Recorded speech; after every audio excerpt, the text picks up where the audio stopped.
And one, I think, that was productive in the sense that the most important thing this team has got to learn, and they took steps towards that this week, and I think even today, especially coming back in the second half, is just the responsibility that they have to have for one another.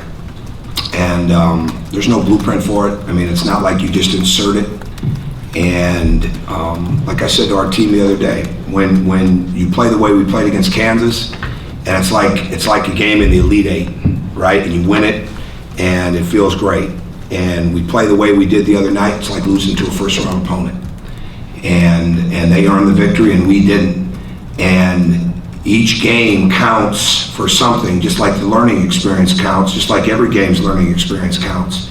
But the most important thing that you've got to have daily is the edge, irregardless of how you feel, irregardless of where you stand, irregardless of where you're at, irregardless of who you play, irregardless of what you think. You have to have an edge. And before you can get that, it's not a coach-driven thing. It's a peer-driven thing. It's a person-to-person, individual determination type of thing, and that's what we've really tried to spend even more time on, helping them to understand. And we took some steps towards that today, especially without James. And I like the way that we figured out that we need to attack pressure, that we need to simplify it, that we can play through it, that we just need to keep it simple. And in our case, we weren't playing through the middle enough at the beginning. We were trying to make some plays that weren't there. We weren't getting enough random movement. So we need to set up just a little bit more structured movement in the second half, because again, it's responsibility. You know, we've had Yogi Ferrell back there breaking the pressure and guys being the recipient of those passes, or we've had Troy Williams breaking the pressure. I mean, everybody's got a new responsibility, not new to basketball. I mean, they've all played basketball, but new responsibilities on the team. And so we have to just continue to grow through that, and I think that we will. But we got better this week. We got better today. We've got a lot of basketball coming up over the next week, obviously, with Wednesday, Friday, and Sunday. And we've just got to stay on the improvement train every day, mentally and physically. And just continue to work to get better. But we got some good play, not only from our starters today, but from our bench. And I told the team, again, this is one thing that I've always tried to recruit to ever since I read it and try to really understand. Pete Carrill, the great coach at Princeton, said many things in a smart take from the strong. But the one thing he said about passing is passing takes the tension out of the game. And I told the team before the game, I said, that's half true. It takes the tension and it makes the offense easier for you. It brings a lot of tension to the opponent. And what we want to do is make sure that we continue to make those simple plays. There's times we've understood that well. There's times we haven't. And that's all part of the process of this team getting better. Same thing, we could say the same thing about rebounding. We could say the same thing about shooting. We could say the same thing about defense. So they got a great attitude. They're working really, really hard. And we knew we were going to see some really good pressure today. We had a lot of respect for Andre's pressure with that team. It wasn't about their record. It was about their athleticism and the pressure that they can bring to the table. They did. We handled it. We got better. And now we'll get ourselves ready to play Wednesday night. Zach? You kind of talk about growing that responsibility for each other. I guess this is sort of a strange question to ask, but is it almost like they're too good of friends, or just that almost like it's coming from a good place, I guess, that they don't want to hold each other accountable? Oh yeah, it's common. Yeah, it's common. It's not the first team that's been through that. I mean, last year's team went through it. Every team goes through it to a point, because it's very, very hard. There's two parts. It's very hard to take responsibility for others and be demanding of them without it seeming critical, because it will get critical. Then it gets frustrating. You know, people get frustrated, and you don't want that, right? You don't want it to get to that point. But it's also the thing that's so different for this team. Even with last year's team, guys had done that. Yogi had been having the ball in pressure situations since his freshman year here. Troy Williams started a lot of games as a freshman. Max had done some really good things at Michigan. Nick was 23 years of age. Colin had been through it. So there's so many guys that can handle the responsibility, so guys could just play. Well, now you got to play and have responsibility. And I think the friendships play into that. And I've got to continue to make sure that we're not only competing in practice, but we're competing against one another even more, and not just time and score situations or doing this drill or that drill, but really getting real competition. And but again, I think we learned a lot from that in the other night, is that and they earned it, right? I mean, they staggered us to begin with, and we responded, but we never staggered them. Right? I mean, we took the punch, but we never landed a punch that put us over the edge. And we made mistakes, and we didn't realize it at the time that James wasn't all the way healthy later on in that game. And we played that game with OG really not. I don't think any of us understood how sick he was, because he didn't even practice again until part of the time on Friday. So he definitely didn't feel good. So I mean, that's not an excuse. Those are just parts of it. But bottom line is, we didn't have the right edge, and you have to understand that you're not only responsible for your own edge as a player, but when you're really going to be good, you got to take responsibility for the other guys too. And that's part of the process we're learning. Terry? What can you tell us about James, and do you expect him to play Wednesday? It's too early. It's too early to put an expectation or prediction on that. He's better every day. No, he hasn't practiced. So, I mean, I don't, it's not like it's anything that anybody's looking at and say there's surgery involved here or anything like that. I mean, he took a shot in that game, and we've just got to overcome it. So his work has been great.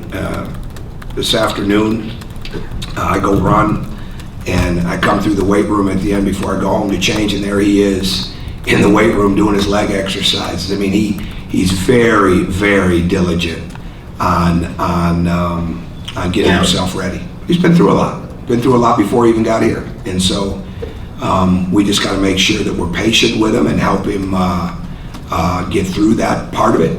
And he'll know his body, you know, and he's certainly got great support here. And he'll get that, and we'll just see how the next few days go. He went through, just real quick follow-up, he went through warm-ups and things. I mean, does he still have some mobility and some things he can do? Oh yeah, yeah. This is not a situation where he's not, where we don't expect him back. It's not like that at all. But we just gotta work through it.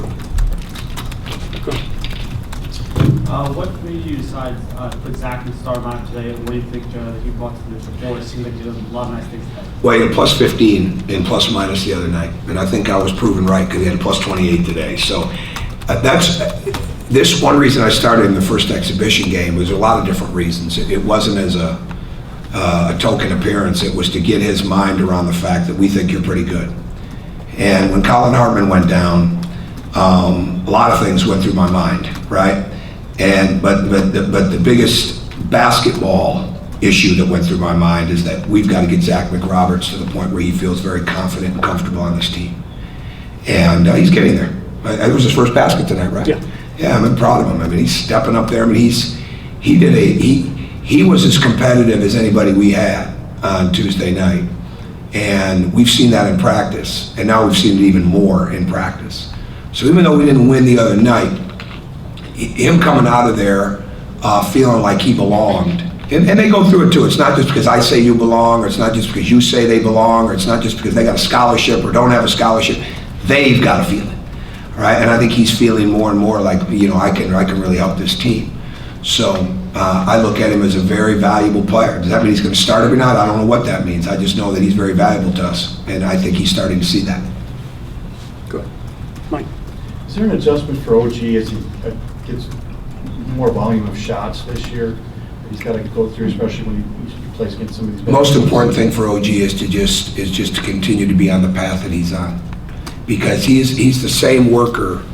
You know, we don't. Here's a kid that a week ago was coming in at 7:30 in the morning on game day, shooting, doing the walkthrough, and then coming out early before the game. Vic was like that. Like sometimes you just got, it's too much.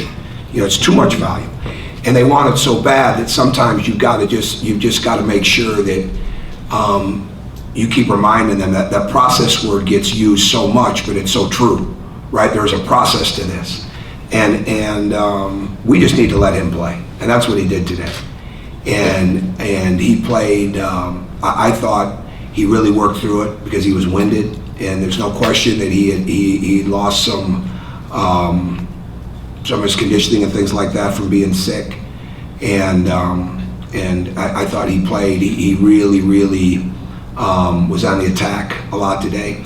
And I don't ever sit down and say, well, he's got to make these amount of shots, take these amount of shots, get these amount of rebounds. We just coach him constantly to be better, right? To be better defensively, to be better with the ball, without the ball, be better with his spacing, better with his footwork.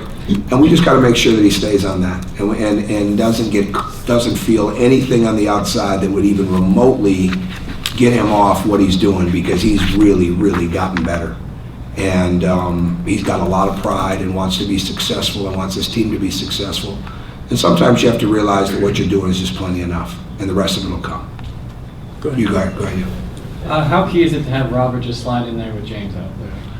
Well, I won't look at it that way. I think they play together a lot, and they played together since the beginning. And I think Rob is capable of doing what he did tonight. He's capable even more.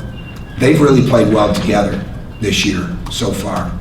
And now, if it would have been more a half-court offensive game and moving him over the other side, one is usually on the right, one's usually on the left. We've added more action where they're together. We didn't get to work on that this week, but and Josh is shooting the ball. Really, the whole thing for our team is sometimes there's set plays for a guy to get a shot. We don't do much of that. It's much more about the fluidity, the movement, the one dribble early, the reversals of the ball, being ready to shoot. Of all the games we've played, now I gotta watch the film, but of all the games we've played, including Kansas, okay, and I know it's different level of competition today than it was against Kansas, I thought the ball moved the best today.